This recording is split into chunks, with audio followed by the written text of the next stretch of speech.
J'ai acheté mon Ryzen 7 3700X en 2020, c'était un bon processeur pour son temps et performait particulièrement bien sur du multitâche.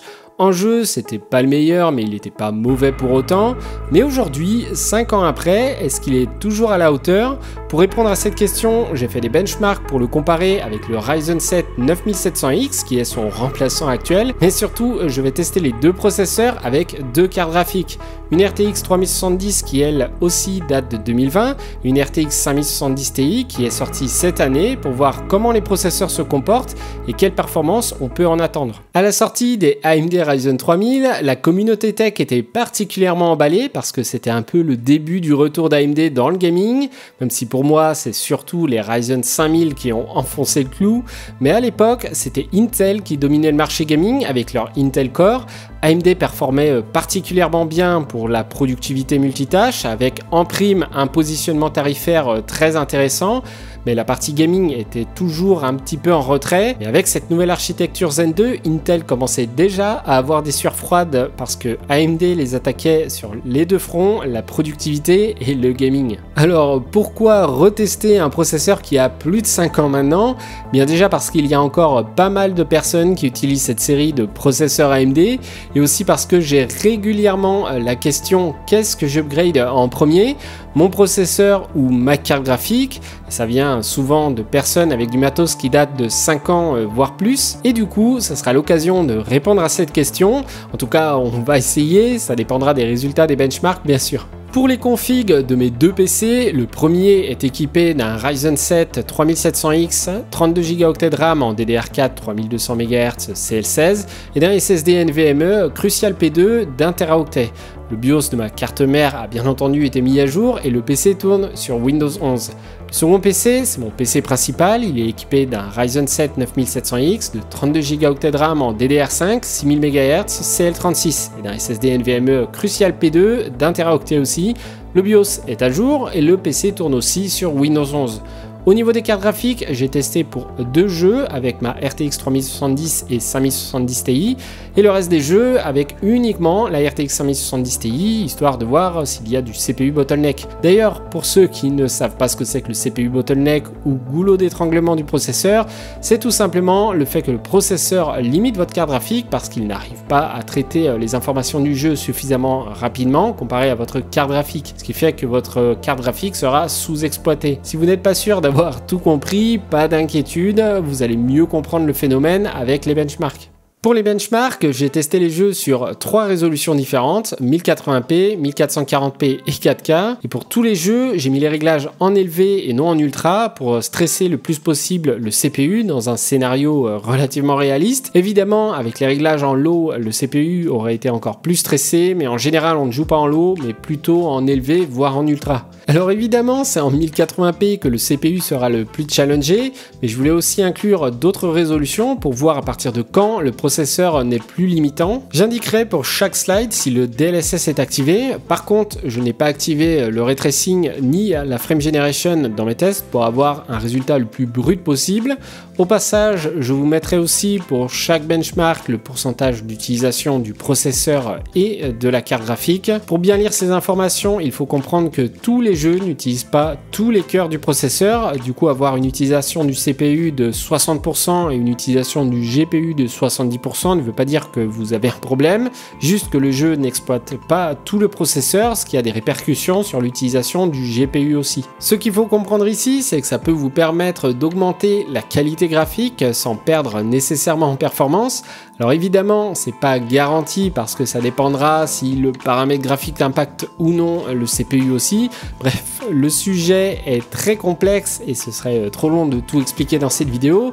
Juste dites-vous que c'est pas anormal d'avoir le CPU et le GPU qui ne sont pas exploités à 100%, c'est juste que le jeu n'exploite pas au maximum vos composants.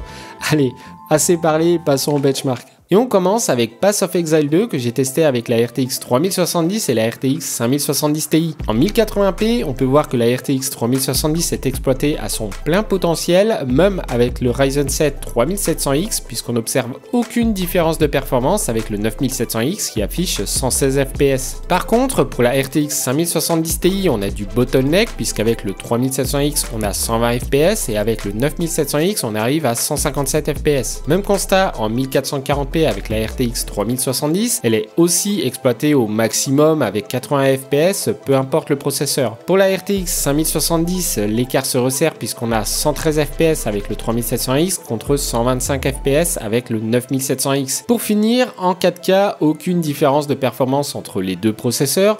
La RTX 3070 affiche 45 fps et la RTX 5070 Ti atteint les 68 fps. Passons à Overwatch 2, un jeu compétitif. En 1080p, la RTX 3070 est sérieusement bridée par le processeur.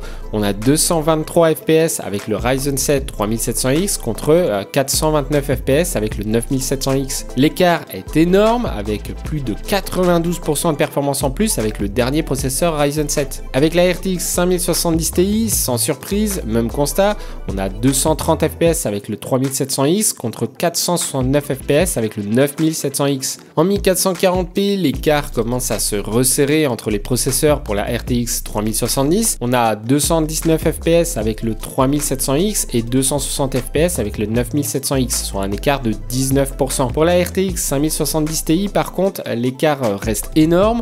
On a 220 fps avec le 3700X contre 399 fps avec le 9700X. En 4K, il n'y a plus de différence de performance entre le Ryzen 3700X et le 9700X avec la RTX 3070. On tourne autour des 165 fps. La RTX 5070 Ti est toujours bien bridée avec le Ryzen 7 3700X qui affiche 196 fps contre 365 fps avec le 9700X. Pour les 3 prochains jeux, j'ai effectué les tests uniquement avec la RTX 5070 Ti pour éviter que les tests s'éternisent. Et on passe à Counter-Strike 2. En 1080p, on observe le même comportement qu'avec Overwatch 2. 151 fps contre 355 fps pour le 9700X. En 1440p, toujours du CPU bottleneck avec 146 fps pour le Ryzen 3700X contre 326 fps pour le 9700X. Et en 4K, 143 fps contre 229 fps pour le 9700X. Pour Cyberpunk 2077, j'ai été un peu plus surpris car je ne m'attendais pas à être CPU bottleneck même en 4K. Que ça soit en 1080p, 1440p ou 4K, le jeu tourne à environ 80 fps avec le 3700X. Avec le 9700X, on arrive à atteindre les 130 fps en 1080p. Je suspecte d'ailleurs ici aussi une limitation du CPU. Pour la 1440p, on est à 120 fps, vraiment peu d'écart avec la Full HD. C'est pour cette raison que je pense qu'on est CPU bottleneck en 1080p. Pour la 4K, on a 101 fps avec le Ryzen 9700X. Cela dit, si vous jouez en ultra et non en élevé comme ici pour mes tests, en 4K, on est plutôt à 65 fps, donc même le Ryzen 3700X fera l'affaire dans ces conditions. Pour finir, le dernier jeu de la liste, c'est Battlefield 6. En 1080p, on est limité par le 3700X à 100 fps. Le 9700X, lui, arrive à pousser la RTX 5070 Ti à 166 fps. En 1440p, même constat, on est toujours aux alentours des 100 fps. Le 9700X maintient les 158 fps, ce qui montre que la RTX 5070 Ti aurait plus de potentiel en 1080p.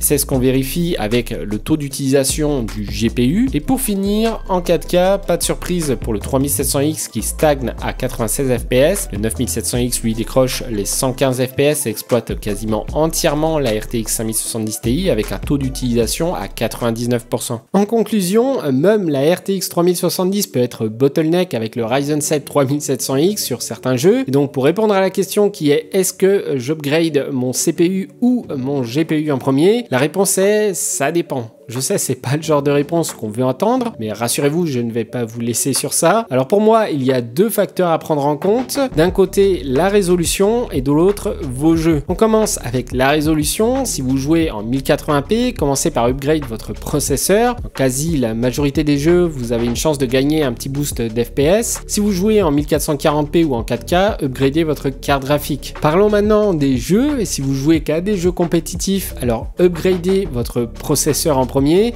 Si vous jouez quasi exclusivement à des jeux solo, narratifs et immersifs comme Cyberpunk par exemple, alors changez votre GPU en premier, c'est lui qui souffre le plus en général. Alors évidemment, c'est pas la règle qui marche à 100% parce que chaque cas est unique et on pourra forcément trouver des contre-exemples, mais globalement, c'est assez safe de partir sur ce postulat. In fine, il faudra dans tous les cas changer le GPU et le CPU si vous avez un vieux PC. Et la question reposait plutôt sur j'ai pas le budget pour changer les deux d'un coup, qu'est-ce que je change en premier? En tout cas, j'espère que la vidéo vous aura plu. Si c'est le cas, pensez à mettre un like et à vous abonner, ça fait toujours plaisir. N'hésitez pas à poser vos questions en commentaire, je tâche de répondre à tout le monde. Sur ce, à la prochaine, prenez soin de vous, ciao!